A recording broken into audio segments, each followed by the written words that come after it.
नमस्कार, मी सुहास मिस्त्री. रिअल इस्टेटमध्ये 30 ते 35 वर्षाचा अनुभवानंतर माझ्या अशा लक्षात आलेलं आहे की रिअल इस्टेट एक महाभारत आहे.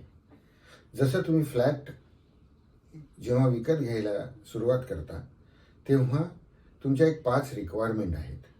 तुमची रिक्वायरमेंट असेसमेंट, नंतर तुमचा शोध, नंतर निगोशिएशन आणि डील फायनलायझेशन, आणि लास्ट तुमचं smooth completion of deal process आणि पीसफुल पोझिशन ऑफ फ्लॅट. तर ह्या 5 गोष्टींच्या विरोधात 100 गोष्टी तुमच्या समोर उभ्या राहतात. त्या 100 गोष्टींचा पूर्णपणे विचार करून तुम्ही फ्लॅट घ्या. जसं तुमची रिक्वायरमेंट असेसमेंट आहे, त्याच्यामध्ये तुमचं लोकेशन पहिले महत्त्वाचं आहे. ज्या लोकेशनमध्ये तुम्हाला फ्लॅट घ्यायचा आहे त्या लोकेशनमध्ये तुमचे रूट्स आहेत का, तुमचा कन्व्हिनियंट तुमच्या ऑफिसला जायला, तुमच्या मुलांची शाळा, तुमच्या आईवडिलांचं जी मेडिकलच्या काही फॅसिलिटीज आहेत का, त्या तुम्हाला बघायला पाहिजेत. तुम्हाला त्या लोकेशनमध्ये किती कन्व्हिनियंट आहे जाणं येणं, हे लोकेशन फायनलायझेशन आहे. त्याच्यानंतर बजेटिंग आहे. तर लोकेशन फायनलायझेशनमध्ये असे काही कौरव्स असतात की ते तुम्हाला डायव्हर्ट करू शकतात. जसं काही लोकेशन फार अतिशय सुंदर असतं, तुम्हाला ते फार मोह टाकतं की मी इथे फ्लॅट घ्यावं, पण तिथे तुमचं बजेट बसत नाही, तुमच्या रिक्वायरमेंट बसत नाही, आणि मग तिथे फ्लॅट घेतल्यानंतर तुम्हाला 10-15 वर्ष तुमच्या रिक्वायरमेंट नीट करण्यासाठी तुम्हाला स्ट्रगल करायला लागतो. तर त्या लोकेशन आयडेंटिफिकेशनमध्ये जेवढे कौरव आहेत त्यांच्याबरोबर तुम्ही संघर्ष करून तुमचं लोकेशन आयडेंटिफिकेशन करावं. त्याच्यानंतर बजेटमध्ये तुम्हाला बरेचसे जे काही नवीन प्रोजेक्ट आहेत त्याच्यामधली जी काही स्वप्न आहेत ती स्वप्न तुम्हाला भुलवू शकतात.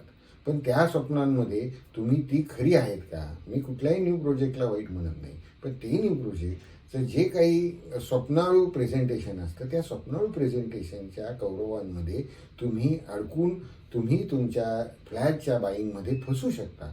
म्हणून ह्या कौरवांशी पण तुम्हाला व्यवस्थित सामना करून त्यांच्यावरती विजय मिळवून तुमच्या ह्या 2 रिक्वायरमेंट ज्या आहेत, बजेट, लोकेशन आणि तुम्हाला जी लिगल टेक्निकल ह्या गोष्टी आहेत, ह्या कौरवांशी भांडून तुम्हाला लोकेशन फिक्स करायला लागतं. आणि हे सर्चिंग प्रोसेस एकदा कंप्लीट झाली की मग तुमचा शोध चालू होतो. ह्या शोधामध्ये पण तुम्हाला बरेचसे कौरव्स आहेत. साधारणतः रिअल इस्टेट ब्रोकर्स, एजंट ह्यांचं जे नॉलेज असतं ते खूप इम्प्रूव्ह व्हायला गरज असते, पण त्यांच्या अर्धवट नॉलेजमुळे तुम्हाला ते छान छान फ्लॅट दाखवतात.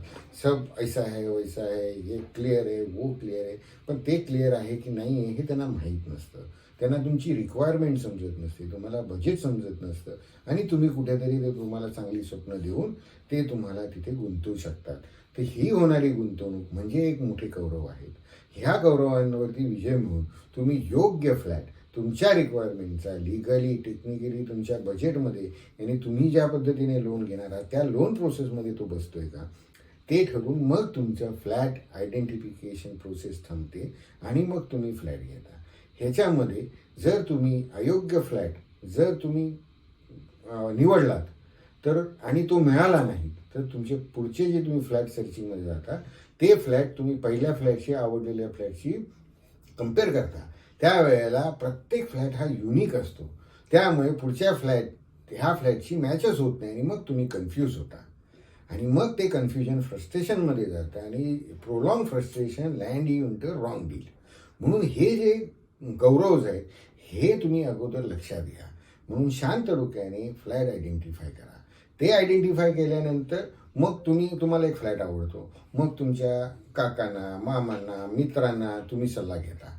आता त्यांना तो फ्लॅट आवडलेला नसतो, पण तुम्हाला तुमची रिक्वायरमेंट माहिती असते, तुम्हाला त्यांची टेस्ट माहीत नसते, तुम्हाला त्यांची टेस्ट माहीत नसते.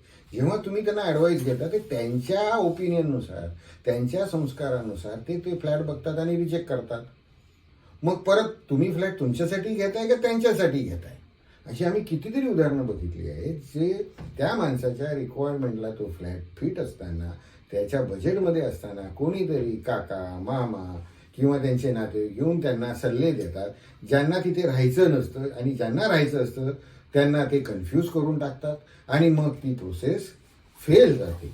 ह्याच्यासाठी हे आयडेंटिफिकेशन फ्लॅटमध्ये महत्त्वाचे विषय आहे की तुमचा फ्लॅट आहे, तुम्ही त्या फ्लॅटचे मालक होणार आहात आणि तुम्हाला तो फ्लॅट वापरायचा असल्यामुळे तो फ्लॅट योग्य तुम्हाला आहे की नाही हे तुम्ही फिक्स करा आणि तुमच्यावरती कॉन्फिडन्स ठेवून तुमचं जे काही सर्च ऑपरेशन झालेलं आहे आणि तुमचं आयडेंटिफिकेशन आहे त्याला महत्त्व द्या.